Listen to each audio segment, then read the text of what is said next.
Please, continue. Tell us about this truth you discovered. Very well. Bear in mind, however, that the purpose of this conversation is not to impart scholarly knowledge, for such requires that you comprehend the subject matter, which you will not. We will forego the intricacies of our scientific methodology and deal only with the conclusion, the end of our society and our world. We acknowledge, with regret, that your star is in the midst of the same panic-induced cataclysm that befell Deneb 3. As such, in order to avoid causing undue distress, we will refrain from explicitly stating how much time you have remaining. You are entirely too kind. I pray you recount your tale as you see fit.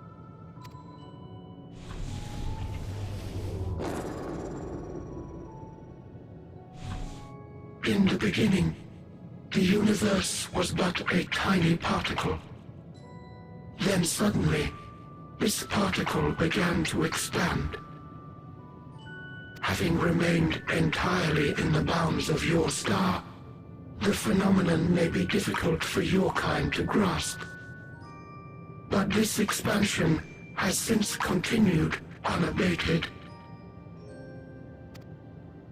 Speculating that the universe could not grow indefinitely, we sought to learn what might occur, and made a worrying discovery. The stars will continue to spread apart, as will their finite thermal energies. Eventually, all heavenly bodies will grow cold and freeze. No new stars will be born, and the universe will enter onto an eternal ice age.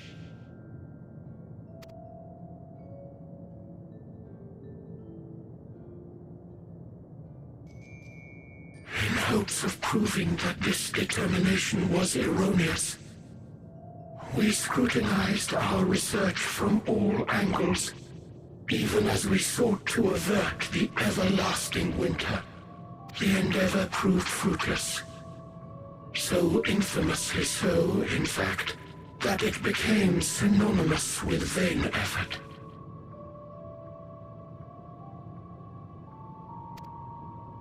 The universe as we know it would end, and there is no way to prevent it. Beneath the weight of this knowledge, our society stagnated. Though we had time still, it was a cold comfort. Why strive for anything when desolation is assured? When our wealth of wisdom, accumulated since the dawning of our kind, would be forever lost.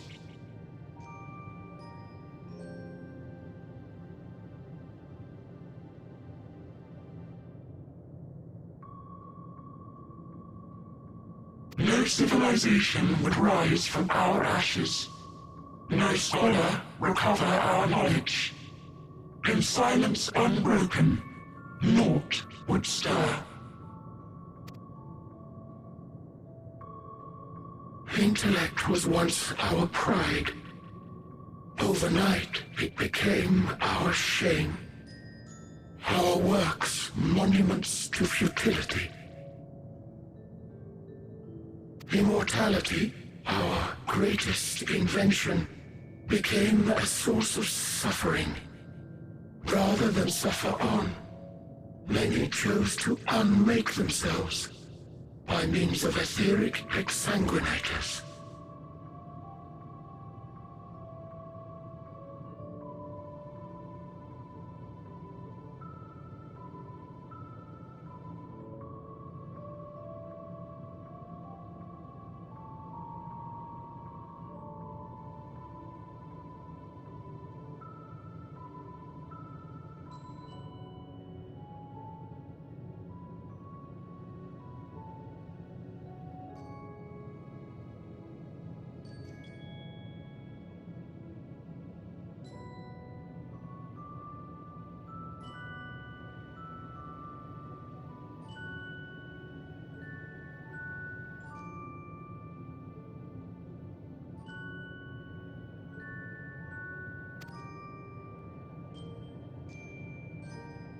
Etched upon these stones are the testaments of such souls, though many left no words at all, thinking it a pointless gesture. Once we have obtained vessels of flesh, we likewise intend to vanish. If you understand this, understand aught of our tale, you will abandon your quest for knowledge. Ignorance truly is bliss. If you would cling to your illusory happiness, remain primitive and pure.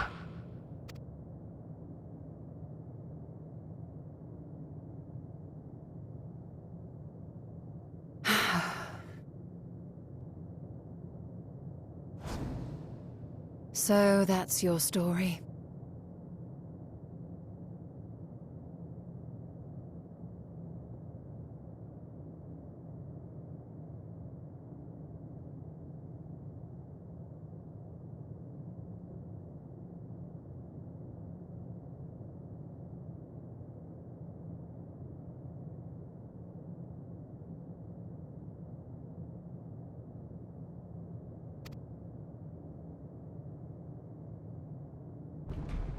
While I appreciate your advice, I will not heed it.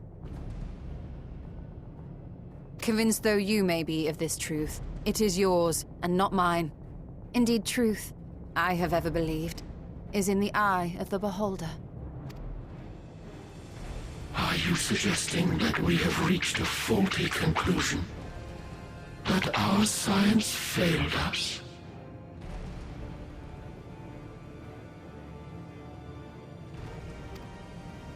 Hardly.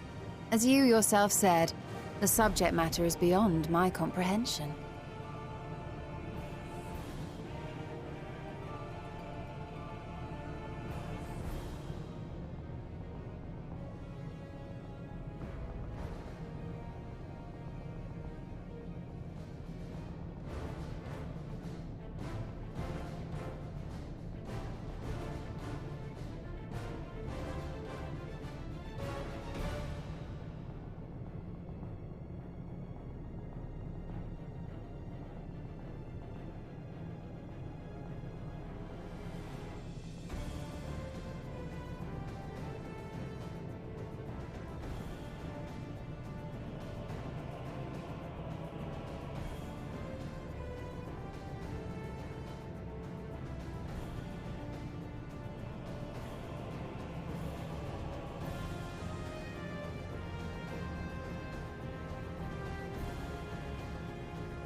And that, I accept, is true.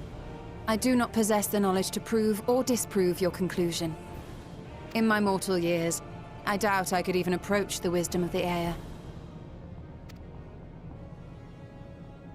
But of one thing am I absolutely certain. I would not be happier in ignorance. Y'shtola, no! You mustn't!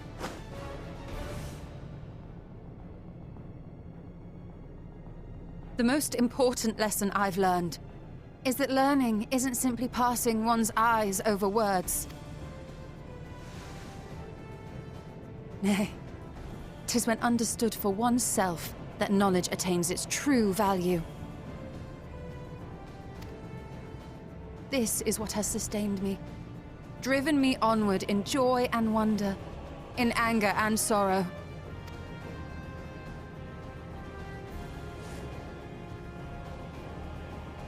The universe may end, and all may be for naught. But I will live as I always have. I will always seek out new knowledge. And no conclusion of yours, no matter how grim, can dampen my desire.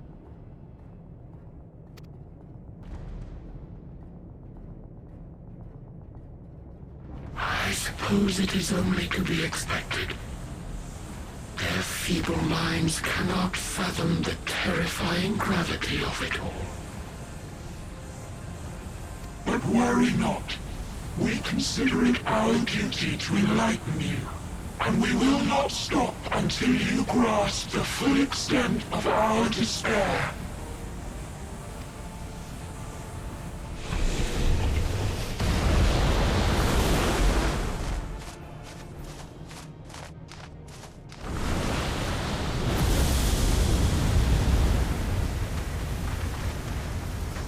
Keep calm and listen well.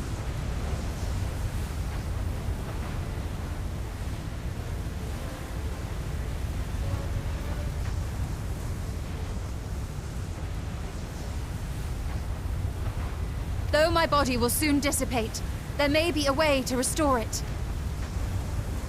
Azim's magic. So long as our souls remain, you can use it to summon us back. But you mustn't, for it would mean losing our way forward. This I only reveal so that you can promise not to invoke the magic. We came here knowing what victory may cost, so press on.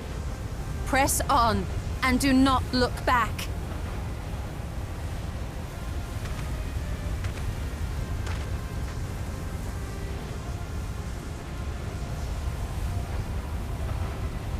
I shall join thee.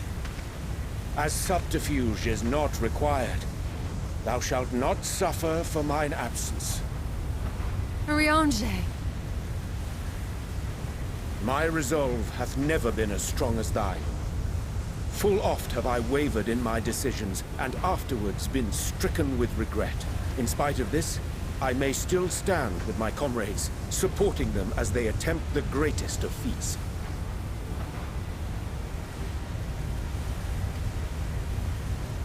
This truth I have learned in the course of our journey.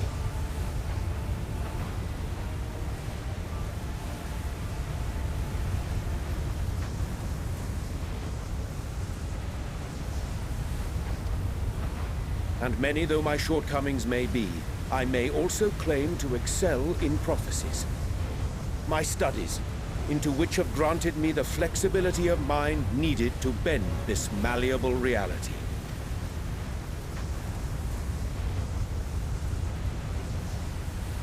Thus shall I hope that thou mayest have the strength to resist, and our comrades the strength to continue.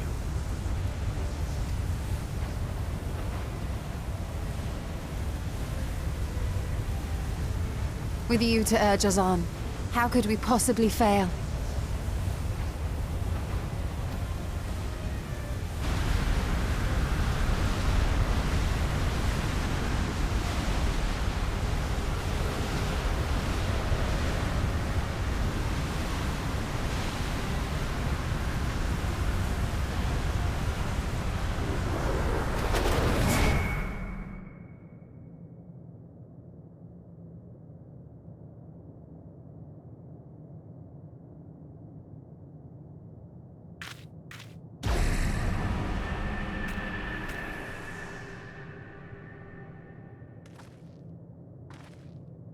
What's this?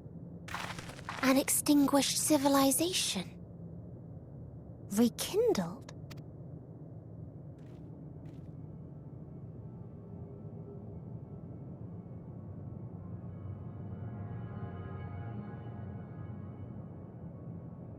That's right. Our quest doesn't end here.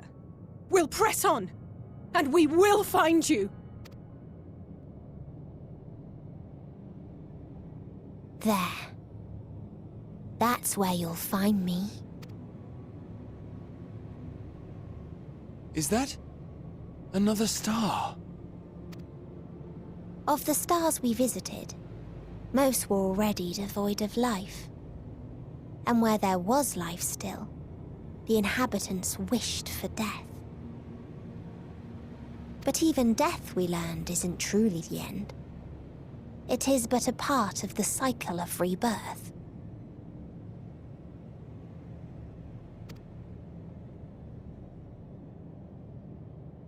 Souls return to the star, or in its absence, a larger flow, and eventually they are reborn.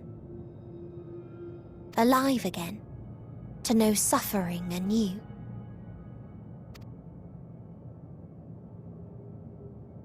True salvation lies not in dying. It lies in not being born. This is the gift I would give to you. To all life on beautiful Etheris. To that end, we created an egg wherein life cannot quicken. That dead sun. Attain it if you can, before your friends' emotions fade away, along with their protection.